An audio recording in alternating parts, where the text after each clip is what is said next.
According to Spanish media reports, central, eastern and northern Spain has experienced rare heavy rains since March 1st, causing the water levels of the Ebro River and its tributaries to surge, breaking down embankments and bridges, and destroying houses and farmland.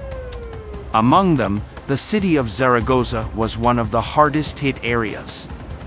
The flow of the Ebro River reached an astonishing 1,600 cubic meters per second, and the height of the river exceeded 4.45 meters, setting a record high.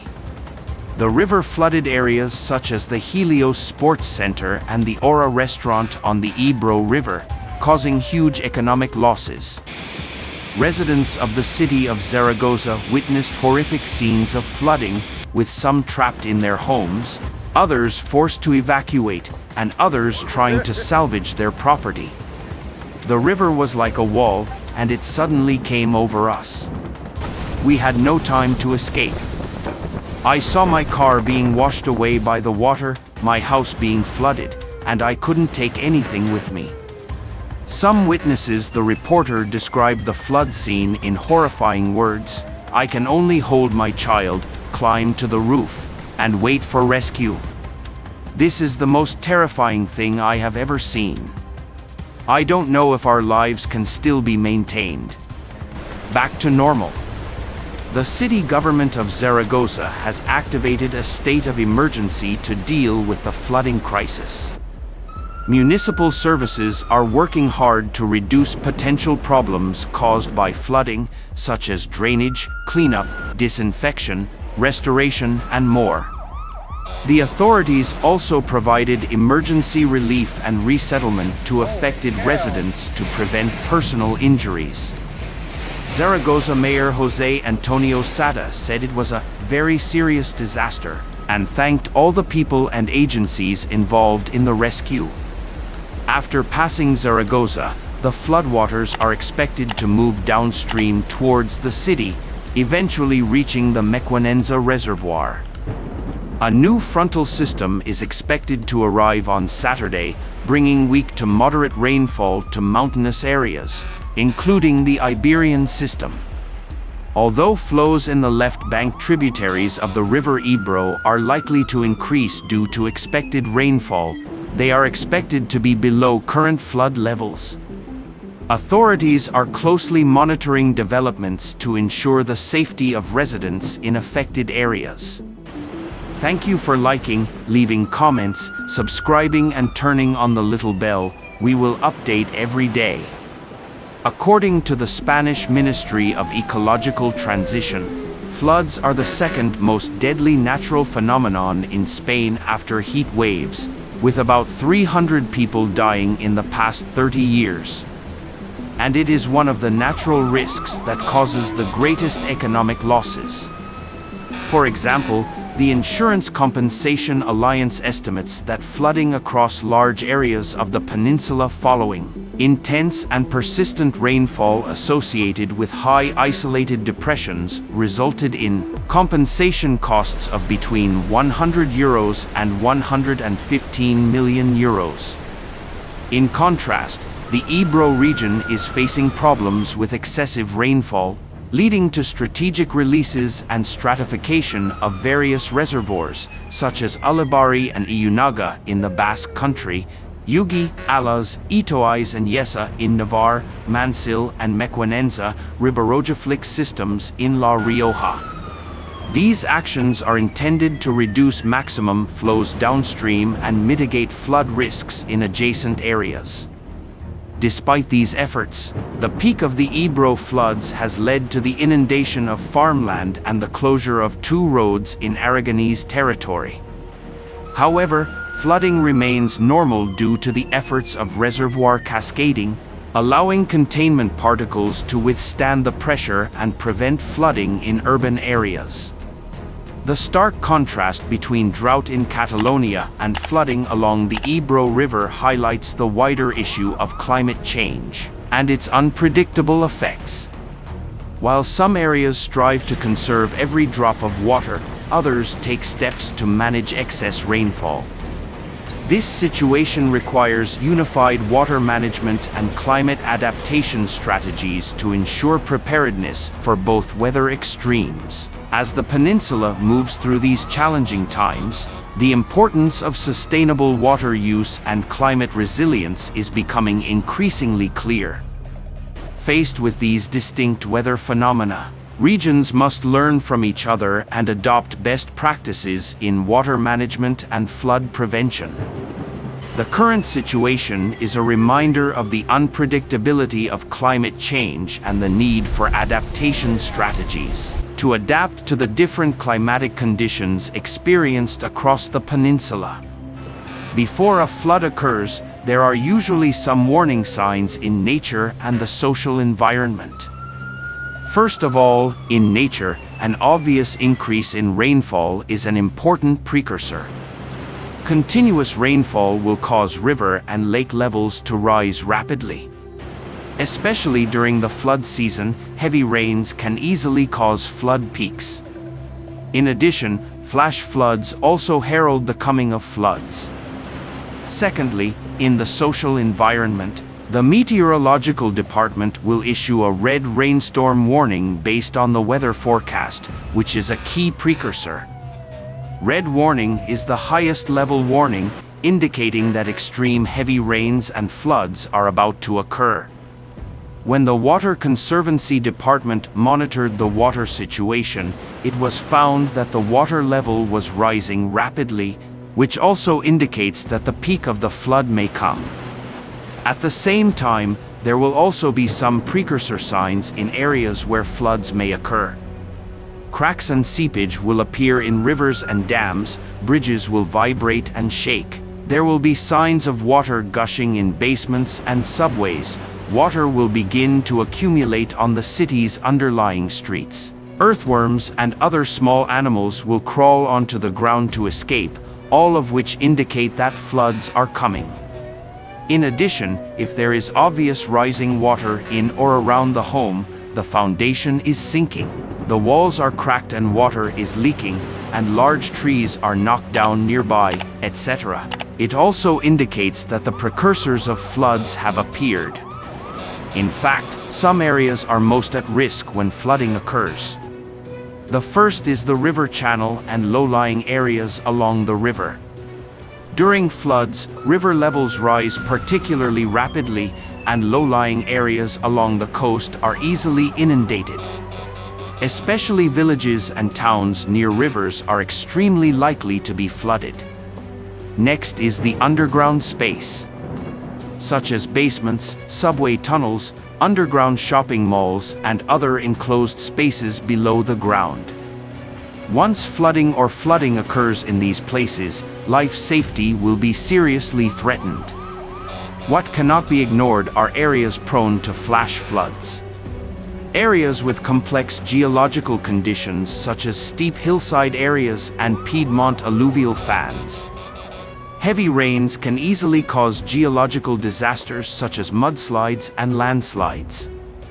More important are roads and tunnels with large amounts of siltation. Main roads, overpasses, tunnels, etc. in the city often have the highest water depth during floods, and traffic jams are common. Vehicles can easily become trapped in floodwaters. It is worth mentioning the area downstream of the dam reservoir. If flood control is improper and a reservoir fails, the downstream areas will suffer devastating disasters. Sixth, around buildings with weak foundations. These buildings are prone to tilt and collapse, and buried gas and chemical pipelines may also leak, further increasing disaster risks in nearby areas. What we must be wary of is the area around power facilities. Floods may cause power distribution stations, substations, etc. to shut down, bringing risks of secondary disasters such as electric shock, fire, and explosion. People must stay away from the above dangerous areas to ensure the safety of life and property. At the same time, floods can also cause a variety of secondary disasters. The first is the spread of diseases. The stagnant water and sludge after floods will cause the rapid reproduction of germs, causing outbreaks of diarrhea, skin diseases, and other diseases, seriously threatening the health of the people. Secondly, traffic is paralyzed. Floods will submerge roads, bridges, and other transportation facilities, causing traffic interruptions and urban network disconnection. This not only affects people's travel, but also hinders the development of emergency and disaster relief work. In addition, there are hidden dangers to water and electricity safety. During floods, water from rivers and lakes impacts dikes, which may cause dike failures and damage to hydraulic structures of power stations, threatening the safe operation of reservoirs, dams, and hydropower stations. More importantly, floods can also cause geological disasters. Especially in mountainous areas, mudslides caused by heavy rains can destroy houses and even entire villages. At the same time, the probability of geological disasters also increases greatly during flood season. It is worth mentioning that floods can also cause a series of secondary disasters such as urban waterlogging and gas pipe network damage, seriously affecting urban functions. Therefore, in order to prevent the occurrence of these secondary disasters, we must make various preparations for flood prevention and disaster reduction. For example, strengthen the construction of water conservancy projects to ensure the safety of key reservoirs and embankments. Improve epidemic prevention monitoring and early warning capabilities to promptly detect and control epidemics. Formulate a complete emergency plan for secondary disasters and establish a sound rescue team. Strengthen hydropower safety management and strictly implement various prevention and control measures. Disaster monitoring measures, etc. Only by doing enough can we minimize the possible harm caused by flood disasters. Generally speaking, areas with several types of natural features tend to be more prone to flood disasters. First, there are areas near natural water systems such as rivers and lakes. These areas are low-lying and overflowing water systems can easily cause floods. Moreover, changes in water systems often lead to changes in land surface coverage and increased rainwater accumulation, which indirectly increases the frequency of floods. Secondly, there are alluvial plains with fertile land, such as deltas, coastal plains, etc. These areas are formed by the mutual siltation and accumulation of rivers and oceans. They are flat, open, low-lying, and prone to flood disasters. The soil is soft and easily saturated, which is not conducive to rapid penetration of rainwater. At the same time, be aware of monsoon climate zones. Precipitation in such areas is extreme, and heavy rainfall is prone to occur during the rainy season, or is affected by abnormal ocean and atmospheric circulation. Extreme weather leads to an increase in local heavy rainfall, making it a typical flood-prone area. What must be mentioned is the mountainous and hilly areas. Due to the undulating terrain, strong incision of rivers, and severe damage to vegetation, heavy rains can easily cause disasters such as flash floods and mudslides. Landslide dams also often cause flooding. The most serious problems are in urbanized areas. A large number of impermeable surfaces increase runoff collection, and the bottleneck of the drainage system is prominent, which can easily cause waterlogging. The flood control systems of small and remote towns are fragile, and they can easily become the hardest hit areas by floods. What's more critical is the climate warming areas. High latitude areas, polar regions, and areas around glaciers that are severely affected by global warming are prone to disasters such as flash floods due to accelerated melting of ice and snow due to sharp rises in temperature. Generally speaking, areas with low-lying terrain, developed water systems, and frequent heavy rains are more prone to flood disasters due to their natural characteristics. This requires great attention. When a flood occurs, it is particularly important to take some risk avoidance measures. First of all, we must pay close attention to the heavy rain and flood warnings issued by the meteorological department and increase our awareness of risk prevention. Once you receive a red flood warning, you must take immediate action and seek refuge in a safe area. Secondly, doors and windows should be closed, water, electricity, gas, and other daily supplies should be cut off. Important items and identity documents should be taken with them and evacuated to a safe high ground quickly. Be careful to avoid low-lying areas on the way to avoid getting trapped. In addition, when going out to avoid danger, you should choose a safe route and avoid rivers, reservoirs, and landslide dangerous areas to prevent accidents. If you are unable to escape, you can choose to board a high-rise building, carry necessities, and hang them up high, waiting for rescue. If you are besieged by floods, you need to calmly analyze the situation and send a signal to rescuers. When the water level continues to rise, you should evacuate to the top of the building in time and hold onto stable objects with both hands to prevent being washed away by the flood. What cannot be ignored is that after a flood occurs, individuals should also pay attention to preventing secondary disasters. If you encounter a landslide, move quickly to high ground and open areas. If you encounter a landslide, stay away from the 30 to 50 meter safety zone at the lower edge of the slope. After wading in the water, change into clean clothes, shoes, and hats in time to keep warm and prevent cold. At the same time, we should do a good job in self-rescue and mutual rescue, organize and transfer in batches, and look after each other. In addition, individuals should increase their awareness of environmental hygiene, disinfect cooking, and boil drinking water to avoid contracting diseases such as diarrhea. When a flood occurs, individuals should keep a clear mind, take correct risk avoidance methods according to the situation, properly respond to flood disasters, and prevent casualties. At the same time, attention should be paid to preventing secondary disasters and reducing possible losses caused by floods. When floods occur, communities and cities should also take some necessary emergency measures.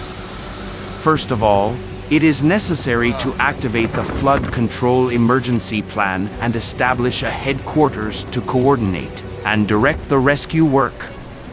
Special teams for water regime monitoring, flood prevention and relief, personnel transfer and resettlement, and medical rescue have been established to clarify tasks and assign responsibilities. Secondly, we must do our best to operate and maintain flood control projects, closely inspect key embankment sections, detect hidden dangers, and prevent dam collapse. Reinforce temporary flood control projects, and dispatch responsible units to carry out flood rescue operations to control the spread of floods. At the same time, it is necessary to organize the transfer and resettlement of personnel. For low-lying areas, it is necessary to orderly relocate them in batches according to classification, focus on resettling and relocating vulnerable groups, and properly meet their living needs. What cannot be ignored is that all efforts must be made to carry out medical rescue work. We will do a good job in epidemic monitoring, prevent the outbreak of infectious diseases, and send medical teams to carry out inspections in disaster areas. At the same time, social forces were mobilized extensively to participate in the rescue, and volunteer management measures were formulated to coordinate and dispatch rescue tasks. In addition, communities should set up flood prevention groups. Regularly clean sewers and drainage systems, dredge water stagnant nodes, reserve flood prevention materials and life-saving tools, and organize regular drills.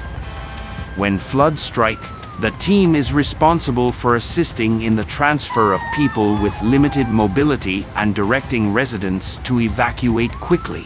Publish flood information to guide residents away from danger areas. And contact the property management and relevant units to implement flood control measures to reduce the impact of floods. Through linkage between the upper and lower levels, we can better respond to flood disasters and maintain normal social order. In addition, floods have a particularly serious impact on building safety.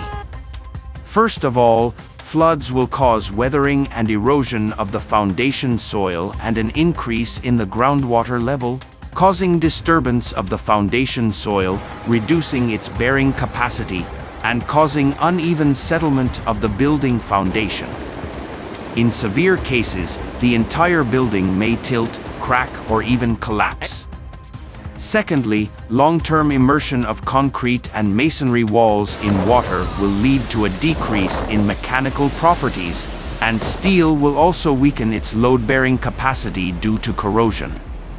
Vulnerable components such as doors, windows, and floor slabs of buildings are more likely to be damaged. What cannot be ignored is that the exterior walls and roofs of the building were severely damaged and leaked. Water accumulated in the basement and foundation, and pipelines, electrical and other systems were flooded, seriously affecting the use and safety of the building. More importantly, flooding can endanger the safety of public buildings. Once important places such as hospitals, schools, and stadiums are besieged by floods, the consequences will be serious. Damage to infrastructure can also lead to secondary disasters. Thank you for liking, leaving a message, subscribing, and turning on the little bell. We will update the latest news from around the world every day.